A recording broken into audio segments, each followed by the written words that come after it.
Hello everybody, this is Jake over here at Midstate Mitsubishi in Auburn, Massachusetts. I'm sitting in the 2023 Outlander PHEV. Now this one's really neat. Now this is a standard gauge cluster up here, a 12.3-inch digital driver display. You can see that on the left we got kind of a tachometer screen, on the right we have your speedometer, and on the left it actually shows you your EV zone and everything like that. I'm going to kind of go over how all this works. So now there's a few buttons we're going to use on the left side of the steering wheel right here. Now we have your shortcut button. Now when you hit the shortcut button, the menu pops up here. Now you have the option to change the meter view, change your audio source, adjust your driver assistance settings, or personalize your display, which is referring to the little P over there on the left side, what you can put over there. Now we're gonna hop back out over to here. So when I hit this little shortcut button, I can use the scroller. It's a scroller right here. It's also its own button. So if you were to press it in, it's like the OK switch.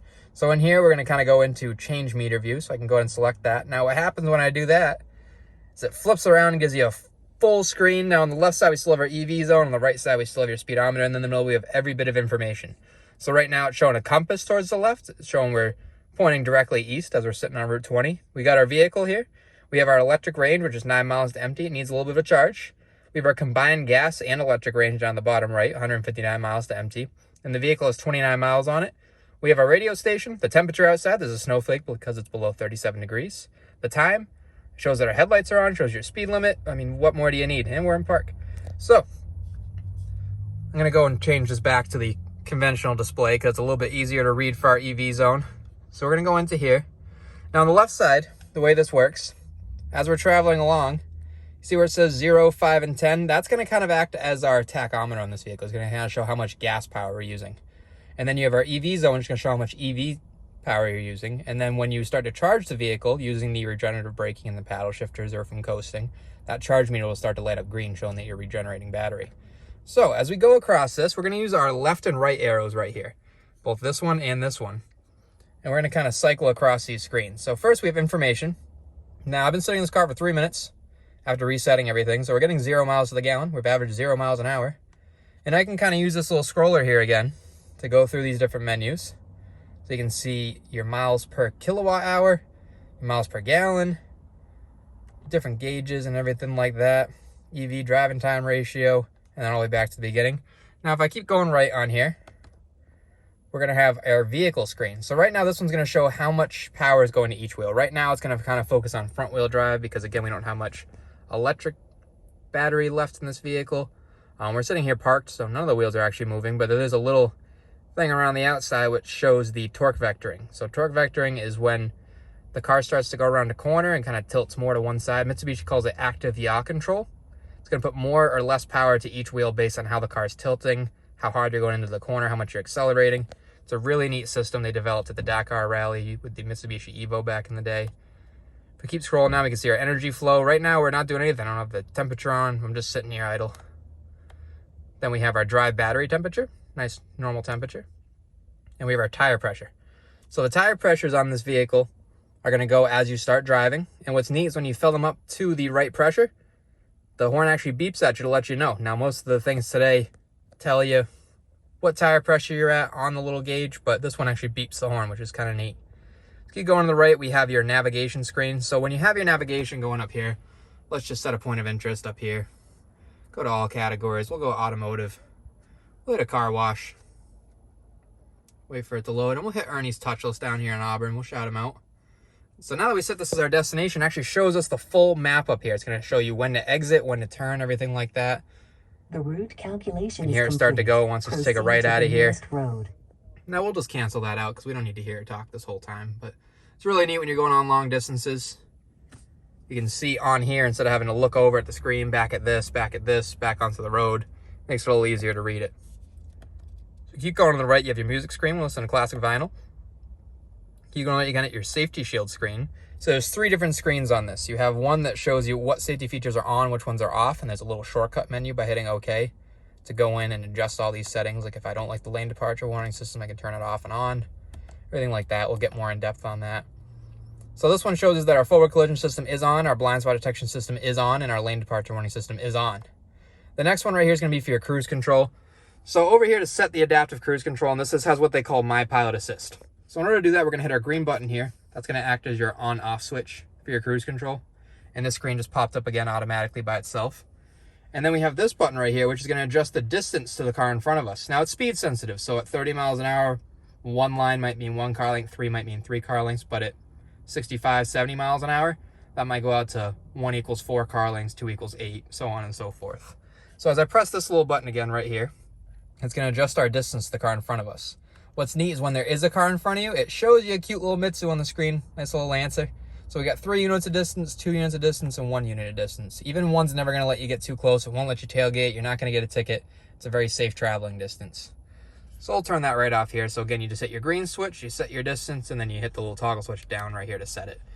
Now, it says our parking brakes is on. I'm also not wearing my seatbelt, and we're also in park, so we're not going to be using the cruise control right now, but there are alert messages that say you can't use it with all that. Then we got a blank screen down here. It will show you your speed limit. Right now it shows you 40 miles an hour, and that will adjust as you go by different traffic signs. And what's neat on this too, you see on the right where the 20 and 40 is? See, there's that little line up there above the 40? That's showing you what the speed limit is, and as you go across it, it kind of has like a little indicator saying, hey, you're speeding. We're in Massachusetts. We don't necessarily follow the speed limit here, but it'll let you know when you're breaking it. So now we are in our settings. So again, I'm going to hit this little scroller switch in right here to go OK into the menu. So there's a lot of settings on here. They let you mess with just about everything in this vehicle. If there's something you don't like about it, odds are you can change it. So first we'll select ASC, that's your stability control for this vehicle. That stops the wheels from slipping too much as you're going through the snow or slippery surfaces. The only time you turn this off is if you either had to spin your way out of something or if you want to do some donuts. Now we're going to turn it off temporarily. Now a couple lights pop on when I do that. The forward collision system and the rear collision system turn themselves off kind of as a way to cover their butts. You know, it says if you're out here spinning tires, I want nothing to do with it. I'm not stopping you. So just keep a heads up on that. You'll also see that forward collision light come on if the sensor up here in the windshield is blocked by anything. So we'll go back into here. We'll turn that back on. We don't want to slip. So as we scroll down to driver assistance, this is the important stuff on this vehicle. So this again has the adaptive cruise control system. So what it will do is it'll keep a distance from the car in front of you and also steer for you going down the highway. So if I were to turn this off, for example, you'll see now the car will keep a distance still from the car in front of me. I cannot adjust that, but it will not steer for me on the highway if that's something that freaks you out. If we go into the lane system, we have 2 different lane systems in this vehicle. We have a lane departure warning system. What that does, it vibrates the steering wheel, feels like you're hitting a rumble strip. So that way your passengers aren't judging you as if it had a beep. And you have a prevention system, which will actually tap your brake a little bit and pull you back into your lane. Again, if you don't like them, you just hit this little scroller in. It'll turn them right off. But we like all those. We'll leave them back on. Now this has a blind spot detection system, which you might be familiar with. It's a little light there in the mirror, that little triangle. This lights up and says, hey, don't hit me. I'm over here. Now say you were to ignore that light and you still tried to put your directional on. It'll beep at you. Light will flash a little bit. Kind of as like a strike 2. Now your third one is you have an active assist here. They come standard as off. We can turn them on. So what that'll do, so say now you ignore the light, you ignore the beep, and you still try to move over and hit them. It'll actually tap your brake a little bit, pull you back in your lane so you're not slamming into the guy next to you. So we'll back out of there. Now I'm going to hit the back switch right here. Just hit the left arrow. It's going to back us back out. Now we have the emergency assist, which is referring to the forward and rear collision mitigation system.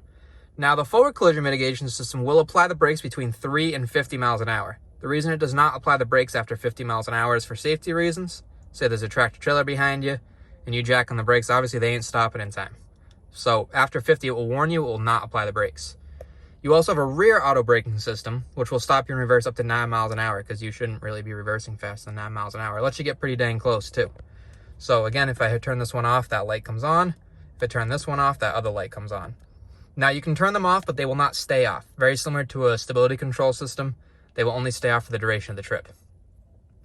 Now this has traffic sign recognition. You can turn that off if you don't like knowing your speed limit.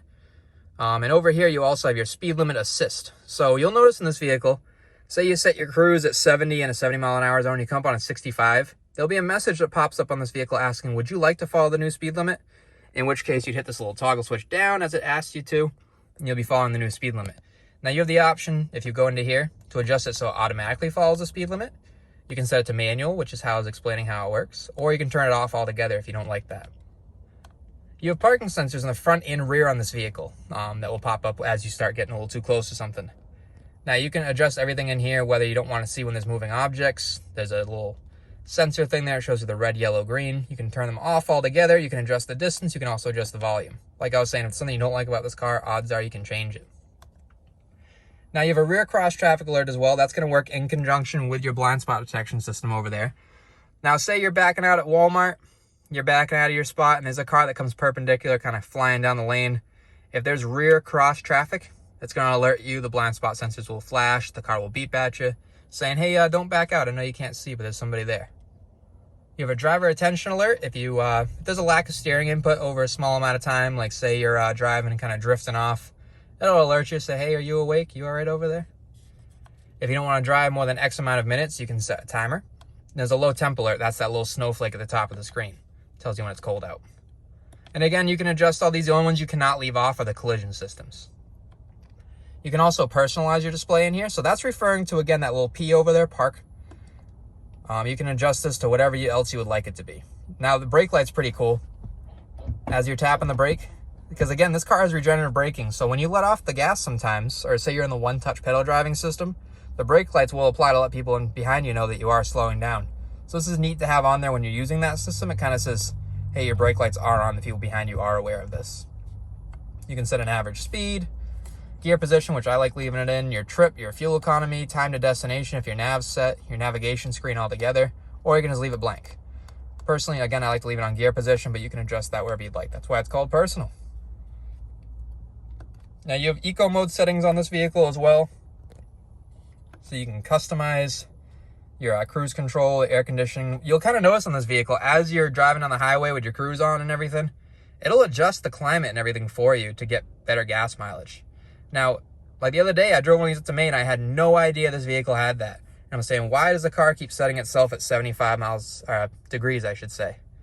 Now I know. You have an Eco Drive Assist, which kind of gives you a little indicator when you're doing well. It gives you a drive report when you leave the vehicle. You can update your best gas mileage. You can view your history altogether. And you can also get Eco Advice in your tire pressure. That's the kind of thing that beeps at you and lets you know when your tires are at the right pressure, because obviously overinflating or underinflating the tires is bad for your fuel economy and ride quality. You can set your different TVMS units. You can set your clock from here, which you don't have to, again, because it's set to a GPS time zone. There's a heck of a lot of vehicle settings. So, for example, when you plug this vehicle in, there is a charge connector lock that locks the charger from coming out of there in case somebody wants to mess with you. Now, if you find that to be a nuisance, which if you live in a very rural area where you don't have to worry about people unplugging your car on you, you can turn that off, but it's good to have it. You can turn off your electric tailgate. You can adjust, now welcome light, for example, is when you walk up to the vehicle and the lights turn on. You have an auto room lamp, which will adjust the lights inside the vehicle. When you unlock it, the lights will turn on. And you have this cute little accent lighting that comes around the door handles. You can brighten it up, you can turn it down, you can turn it off altogether. That comes up again right over here. And then over here we have locking. So if I were to go into locking, now this vehicle has an exterior door switch, which as you may know from owning a prior push to start, will lock or unlock the doors as long as the key's on, you're pressing the door button on the exterior door. Now you also have a selective unlock, which is only going to unlock the driver's door. If you press the button once, if you're to press it twice, it'll unlock all the doors. You can turn that off if you want to unlock all the doors all the time. Auto door unlock is set to power off, meaning the second that I've shut off this vehicle, the doors are going to unlock for me. Now, I can change this. Some vehicles have it when you shift it to park, they unlock. I can turn it off altogether. Really depends what you want to do with the kids back there. The horn beeps every time you lock this vehicle. If your neighbors hate you for it, you get home at 2 a.m., they don't want to hear your beep, you can turn that off altogether. Auto door lock, you can adjust when you want the doors to lock. So right now it's set to vehicle speed. When you get above, I think it's 3 to 5 miles an hour, it'll lock the doors on you. You can also set to shift out of park, which is how a lot of vehicles are. That's probably the safer option. If you have some kids in the car, you can turn it off altogether. Now the wipers on this vehicle, they're speed sensing. So the faster you go, the faster the wipers go. You also have a rain sensor. So on these wipers, see right here, as I adjust this down, it also shows me right here. You can set it to auto, off, low, or high. Now, if I were to turn the rain sensing off, turn off the auto, essentially, it'll go back to a regular intermittent wiper if you don't like the auto. But what's cool about the auto is it does give you an adjuster to adjust just how sensitive that system is, because sometimes it starts misting. It's a very fine mist. The wipers go nuts, so you can adjust it. You have a reverse link, which will also put on the rear wiper with your front wiper. Now, driving position. So this vehicle has a memory seating system because it's an SEL model. Now, when you get out of the vehicle, you shut the car off. It's going to slide your seat back, so it's a little easier to get out if you sit by the steering wheel. Now, some people are a little bit short. They can't quite reach the pedals when it does that, so they'll turn it off altogether, so that way they don't have to really try to turn the car on next time. You have a rear seat alert. If there's some precious cargo back there and you don't want to forget them, you can set an alert. You can set a horn in an alert, which will beep the car saying, hey, you forget your kids. Or you can leave it off, because sometimes you leave some cargo back there that's not a person. And you don't want it to go off on you. Now, your mirrors, they will unfold or fold for you when you lock and unlock the vehicle. You can turn that off altogether. But what's kind of neat is with this one, when you unlock the vehicle, the mirrors unfold. Looks very classy when you're coming out to your car. You can set it to when you turn the car on, they unfold, or you can just turn that part off altogether. Because these are power folding mirrors. You got a little button right there in the middle of the mirror adjustment. And then you have a drive battery cooler, which is going to cool your battery down as you're driving along. You can turn that off for some reason, but it gives you an option right there. You have maintenance on this vehicle. So because this is a synthetic oil change vehicle, you should be doing that every 5,000 miles if you live in a temperate climate like we are in Massachusetts. If you live down south where it's like 70, 80 all year round, you can get away with 7,500. But with this one, we'll set this up to about 5,000 miles. So again, you can use your little clicker over here. You can click right into it. Click on, remind me at, and you put a little mileage on there. Personally, I like to leave it 500, 250 miles away from the 5,000, so it reminds me and gives me adequate time to schedule my service, but you can change that wherever you'd like it. And you can reset it all together. Say the shop forget to do it for you, this is where you go to do that. You can set a tire reminder. You should be rotating your tires every oil change or every other oil change, so you can remind yourself at, like say you want to do it, like say you call in for service and you say, hey, I want to do it on my next oil change. Set it to 9,500 miles, and when you get there, you'll remember to tell them to rotate your tires. You can set others as well. If you want to do a specific thing in 10,000 miles to the vehicle, you can set a reminder on here as well. Now, say I were to go back into here, and I go into you got customized display over here. So again, we have all these nice little menus that were on our screen up there. I can turn them off altogether. Say it's a bit too cluttery. Like say you say, this is way too much up here. I just want like 3 things. You can do that. I've seen people have like 2 or 3 things on there because it's a little bit easier to read. Personally, I like a lot of information up there, but you can adjust how much you want on there, everything like that. Now you have route guidance on this one. You can set alerts so that way it reminds you to turn in X amount of miles. You have a cruise screen that turns on every time you set your cruise control. Personally, I know what I'm doing for cruise control, so I'm going to turn it off. But if you're new starting out to this vehicle, you should leave that on. You have a welcome effect. Now the welcome effect's pretty neat. Say I were to shut this off. Now I'm going to turn this back on. And we got this neat little animation that pops up with my Outlander. The gauges go nuts. You know, that's really fun. But you can leave that again wherever you'd like it. So we're going to go back into our settings again.